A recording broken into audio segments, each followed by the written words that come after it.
네, 안녕하세요, 김은비님. 저희 촬영에 응해주셔가지고 감사드립니다. 간단한 자기소개 부탁드릴게요. 네, 안녕하세요. 지금은 프리랜서로 활동 중인 7년차 직업상담사 김은비라고 합니다. 브런치 작가, MBTI 일반 강사 등 여러 가지 하기를 좋아하는 프로 도전러이기도 합니다. 네, 직업 상담사로서 굉장히 많은 질문들을 받아보셨을 것 같아요. 네, 진짜 많이 받았던 것 같아요. 한 7년 동안 한 100건? 1000건? 1000건은 넘게 받아봤던 것 같습니다. 그 중에 오늘은 이력서와 자소서 관련 질문부터 좀 알아볼 텐데요. 이력서하고 자소서 관련 질문들은 굉장히 많이 받아보셨을 것 같은데, 지원 동기 관련해서도 질문을 받아보셨을 것 같습니다. 지원 동기를 거짓말로 쓰는 분들도 굉장히 사실 많잖아요. 이렇게 지원 동기를 거짓말로 쓰면 안 될까요? 이 지원 동기를 거짓말로 쓰면은 절대 안 돼요. 사실 취업 시즌만 되면은 이 질문이 어김없이 등장을 하거든요. 뭐 우스갯소리로는 돈 벌고 싶어서요라고 쓰면은 드라마처럼 뭐 이런 지원자 처음이야 하며 뽑아주시지 않을까요? 라고 하면서 하소연하는 친구들도 진짜 많아요. 사실 취업 준비생들이 지원하는 모든 회사에 특별한 동기가 있다면 너무 축복받은 일이겠지만 어쩌면 대부분은 학과, 스펙에 맞춰서 지원을 하거나 기업의 규모를 보고 지원하는 경우가 많죠. 그때마다 그 기업과 연결된 특별한 동기를 찾는다는 건 확실히 어려운 일인 것 같아요. 그래서 저는 준비생들에게 거짓말은 무조건 반대다라고 이야기를 합니다. 거짓말로 운이 좋아 서류를 통과했다 하더라도 극도로 긴장되는 면접에서 탄론할 확률이 매우 높거든요. 하지만 진짜 지원 동기에 적을 내용이 너무 없다.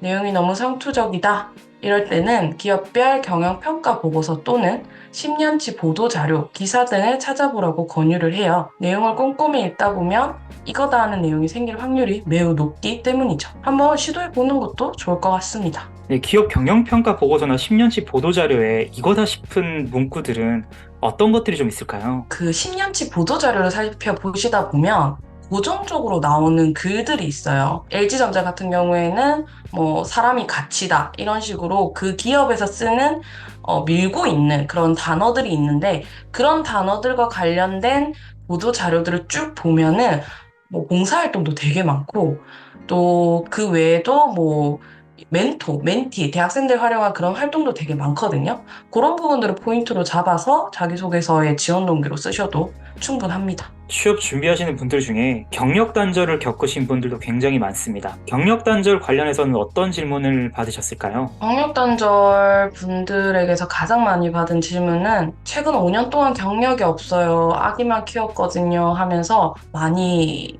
우세요. 근데 이렇게 많이 질문하시는 이유가 일정 규모가 있는 기업의 자기소개서를 보면 최근 3년 또는 5년 안에 지원 직무와 관련된 경험 또는 경력을 적으라는 문항이 꼭 있거든요. 이걸 볼 때마다 자괴감 느껴진다고 막 울어요. 아기만 키웠던 지난 10년이 아무것도 아닌 것 같다고.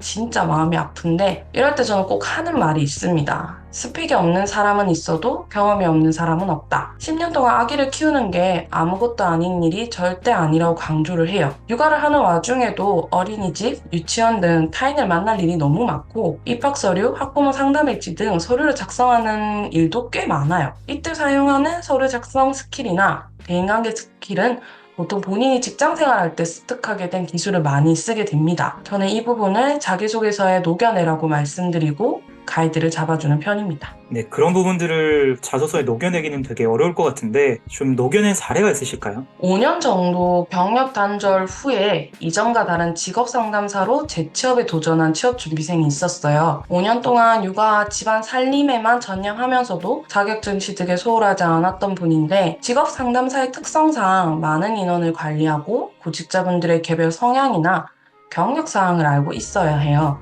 사람에 대한 많은 관심이 요구되는 직업인데 이분은 5년의 경력 단절 기간 동안 아기가 다닌 어린이집, 유치원 선생님들의 성격을 정확히 기억하더라고요. 5년 동안 총 5번의 선생님이 바뀌었는데 몇 번의 대화를 나눠보니 어떤 성격인지 파악하게 됐고 집으로 송부되는 학부모 상담 일지 또는 유인물 작성 시 그 선생님들의 성격에 맞춰서 내용을 간략히 혹은 상세히 적으셨었어요. 덕분에 한 번도 담임분들과 트러블이 없었고 원만한 관계를 유지할 수 있었는데 이런 센스를 가질 수 있었던 이유가 경력 단절 전에 학원에서 학생들 진학 컨설팅을 했었더라고요. 학생과 학부모의 니즈를 보다 정확히 정확하게 파악해서 자료와 상담 방향을 정했고 시간이 지나니 습관처럼 몸에 배었다고 하셨어요. 저는 이 부분을 포인트로 해서 자기소개서를 작성했고 모 대학교 취업지원센터 직업상담사로 첫 입직에 성공하셨던 사례가 있습니다. 네, 직업 상담사로서 대기업을 타깃하는 취준생들도 많이 만나볼 테지만 현실적으로는 대기업보다 중소기업이 훨씬 많습니다. 그렇기 때문에 중소기업을 타깃으로 하는 취준생분들도 굉장히 많이 만나보셨을 것 같은데 이러한 취준생들 분들께 중소기업 자기소개서에 대한 질문도 많이 받아보셨을 것 같아요. 중소기업 자기소개서는 어떻게 써야 될까요? 그쵸. 중소기업 자기소개서 진짜 쓰기 많이 어려워들 하세요.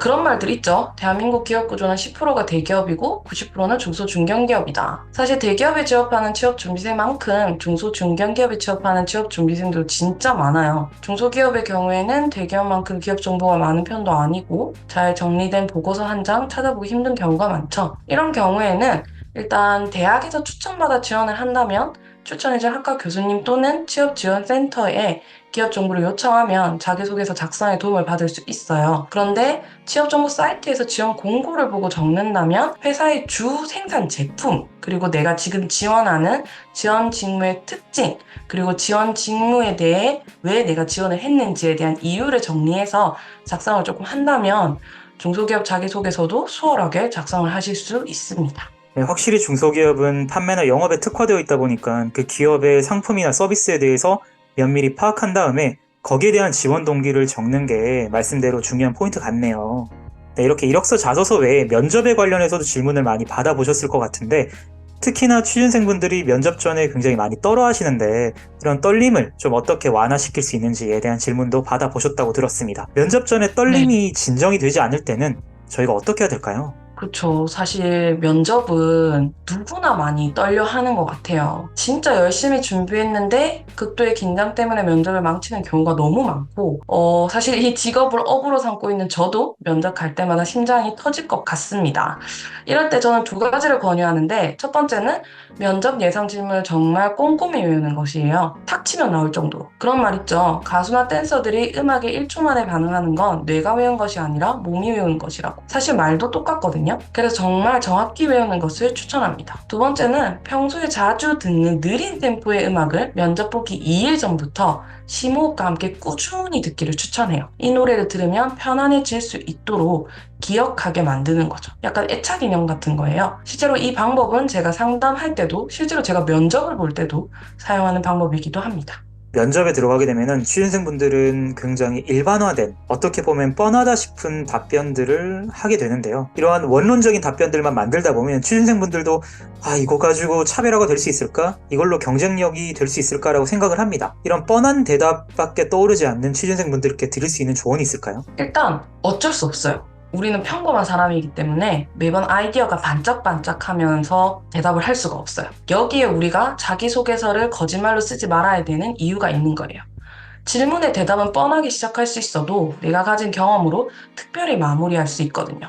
예를 들어서 자신의 장점을 말해보세요 라고 했을 때 저의 장점은 꼼꼼합니다 라고 많이 대답하시죠. 꼼꼼함은 뻔한 단어지만 여기에 취업준비생이 가진 경험은 취업준비생만 경험할 수 있는 특별함이 있거든요. 그러니까 절대 주눅들지 말고 뻔한 단어로 시작했지만 본인만의 특별한 경험으로 대답할 수 있습니다. 답변은 뻔하게 시작해서 뻔하게 끝날 수 있지만 경험이 특별할 수 있기 때문에 경험 정리를 잘 해야 될 것 같네요. 그리고 또 다른 질문으로는 지원 직무와 관련 전공이 아닌데 여기에 대한 걱정이 많은 취준생들이 있습니다. 사실은 요즘은 지원 직무와 관련 전공이 같은 쪽은 공대 계열은 가능하겠지만 문과 계열은 어려울 수 있거든요. 이러한 취준생분들께 드릴 수 있는 조언이 있을까요? 관련 전공이 아님에도 지원을 했다면 아마 그 분야에 관심이 아주 많아서일 거라고 저는 생각을 합니다. 그리고 서류 합격까지 이루어졌다면 그 기회를 절대로 놓쳐서는 안 되겠죠. 사실 할 말이 없다기보다는 자신감이 조금 없는 경우가 많았어요. 전문성 있는 질문에 내가 대답하지 못하면 어떻게 하지라는 불안감이 조금 크게 보이는 편인데 그럴 때는 일단 서류 합격의 기쁨을 충분히 만끽하시고 내가 전공이 아님에도 그 분야에 관심을 가지게 된 계기를 다시 한번 살펴보시는 걸 추천해요. 그리고 두 번째는 이거는 진짜 중요한데 면접 스터디를 꼭 하셔야 됩니다. 면접 스터디를 통해서 내가 무엇이 부족하고 어떤 부분을 메꿔야 하는지를 파악하고 채우는 것이 매우 중요하기 때문에 내가 비전공자라면 반드시 면접 스터디를 하시기를 꼭 추천드립니다. 면접 스터디를 통해서 얻을 수 있는 것들은 어떤 것들이 있을까요? 면접 스터디를 하면 기본적으로 대기업에 대한 면접 스터디를 하실 경우에는 기업에 대한 정보를 한 사람이 찾아와서 공유하는 경우가 많아요. 내가 몰랐던 정보들을 또 자연스럽게 알게 되는 그런 이점도 있고, 면접 예상 질문은 사실은 취업 컨설턴트들마다 조금씩 다르게 뽑아오기도 하고 그 답변의 가이드도 다르게 주기도 합니다. 6명이 면접 스터디를 한다면 6개의 면접 가이드를 받을 수가 있기 때문에 훨씬 더 많은 경험과 지식을 채울 수가 있는 거죠. 그렇게 된다면 실제 면접에서도 돌발 질문에 대응할 수 있는 그런 대응력도 훨씬 커지게 됩니다. 그리고 면접에 들어가면은 항상 마지막 순간에 면접관들이 보통 마지막에 하고 싶은 말은 혹은 궁금한 거 있으세요라고 질문을 던지는데 이때 머뭇거리는 취준생들도 많고 없습니다라고 답변하는 취준생들도 많습니다. 여기에 대응하는 전략도 있을까요? 만약에 면접장에서 면접관이 마지막으로 하시고 싶은 말씀 있으신가요? 라고 질문을 했다면 저는 그건 무조건 마지막 한마디를 하라고 말씀을 드립니다. 내가 마지막 한마디를 만약에 준비하지 못했다라고 한다면 이 면접을 준비해주고 이 시간을 투자해준 면접관들의 노고에 대해서 감사하다라는 말이라도 드리고 오라고 꼭 말을 하고요. 만약에 나는 마지막 한마디를 너무 하고 싶은데 면접관이 그런 말을 하지 않는다.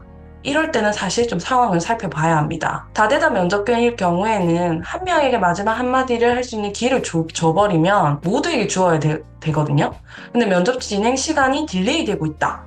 그러면은 이거는 면접관과 면접 진행위원에게 물어보고 양해를 구한 후 대답을 하셔야 되고, 저 같은 경우에도 공공기관 면접을 가면은 제가 좀 대답을 못했다 싶은 경우들이 있거든요. 그럴 때는 꼭 면접 진행위원들과 면접관들에게 먼저 물어보고 마지막 한마디를 대답을 했던 것 같아요. 근데 이 마지막 한마디가 꼭 좋다, 그러니 꼭 하세요, 어떤 상황에서는 꼭 하세요는 사실 아니고, 면접관이 기회를 주거나 아니면 내가 너무 아쉬움이 남아서 이 한마디를 꼭 해야 한다, 그럴 때는 한마디를 꼭 하시되 현장 관계자들과 분위기를 좀 살펴보고 하시는 것을 추천합니다. 네, 이렇게 마지막 한마디를 잘해서 취업에 성공한 취준생의 사례도 있을까요? 네, 그 사회복지사로 취업을 희망하던 분이셨는데 면접 컨설팅 당시에 관련 경험이 없어서 고민을 많이 하셨어요. 신입 경력 무관이라고 되어 있지만 사실 다들 아시다시피 사회복지사는 경력자를 조금 더 선호하는데, 이때 이 부분을 메꾸기 위해서, 자신의 미경력인 부분을 조금 메꾸기 위해서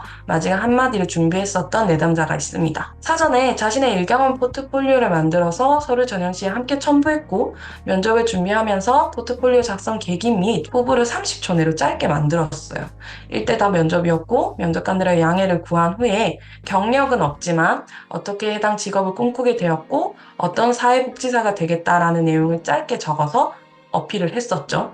덕분에 면접관들이 신입임에도 불구하고 이 폐기업 포부에 면접에서 좋은 점수를 받았고 취업 성공까지 이어졌던 좋은 사례가 있습니다. 네, 혹시 그분의 계획이나 입사 후 포부는 어떤 내용이었는지 혹시 기억나시나요? 이분께서는 사회복지사를 하게 된 계기는 정말 보통적으로 하는 계기예요. 약자를 도와주고 싶었다, 혹은 약자를 도와주면서 내가 뿌듯함을 느꼈다라고, 그런 계기는 일반 사람들과 비슷했지만 포부는, 내가 사회복지사로 일하게 됐을 때 포부는 첫 번째, 내 일을 절대 놓치지 않겠습니다, 내 일을 타인에게 미루지 않겠습니다라는 자기의 직업에 대한 확신, 일에 대한 확신을 어필을 했었고, 두 번째는 사회복지사로서 무조건적인 그런 뭐라고 해야 될까요? 측은지심을 가지지 않겠다라고 얘기를 했었거든요. 이게 뭐냐면 사회복지사는 누구보다 그 사회복지 혜택을 주는 기준에 대해서 명확히 알고 있어야 되고, 무조건 내가 힘들다, 제발 나를 도와달라 말하시는 분들에게 모든 사회복지 혜택을 줄 수가 없어요.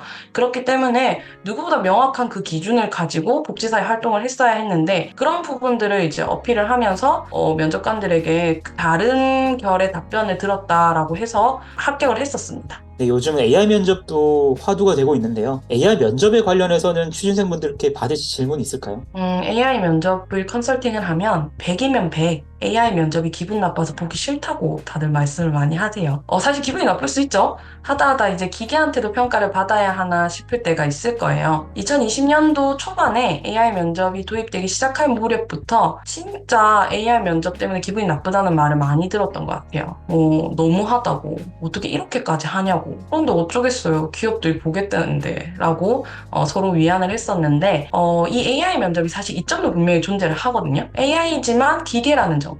그래서 어느 정도 정례화시킬 수 있는 포인트들이 있어요.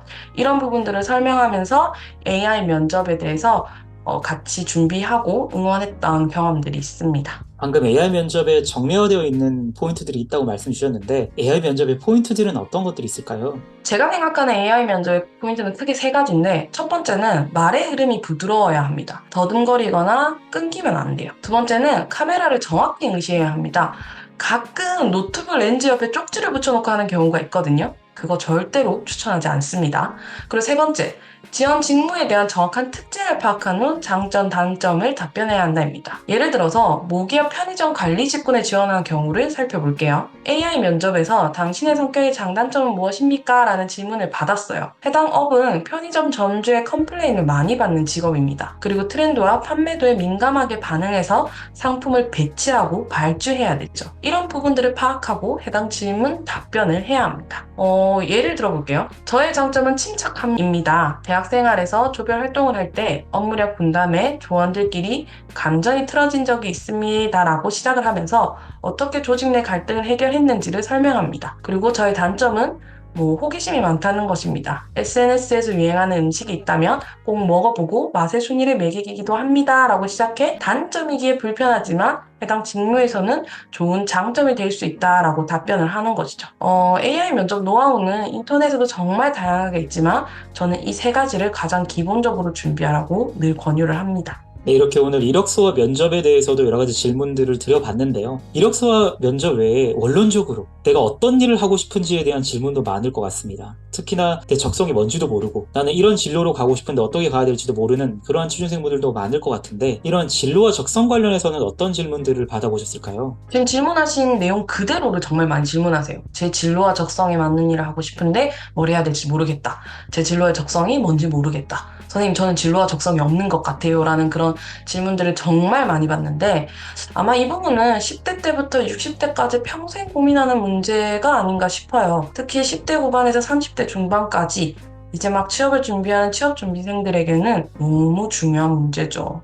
진로 적성 검사, MBTI, 기업 탐방, 유딜 일자리 사업 등 다양한 지원 정책도 많아요. 하지만 여기서 가장 중요한 건 본인의 진로와 적성을 알려면 무조건 경험하셔야 됩니다. 진로와 적성이 무엇인지 알려면 이 일이 나에게 맞는지 알려면 무조건 경험해야 돼요. 그러니까 뭐라도 좋으니 해보라고. 거지 같은 회사를 만나서 내 인생에 100일이 너무 힘들어도 경험하지 않으면 절대로 모르니까 마음 단단히 먹고 저는 경험하기를 꼭 권유합니다. 근데 여기서 오해하면 안 되는 게 불합리한 회사라든지 과도한 인격을 무시하는 회사에서 무조건 견디라는 건 아니기 때문에 오해는 하시면 안 됩니다.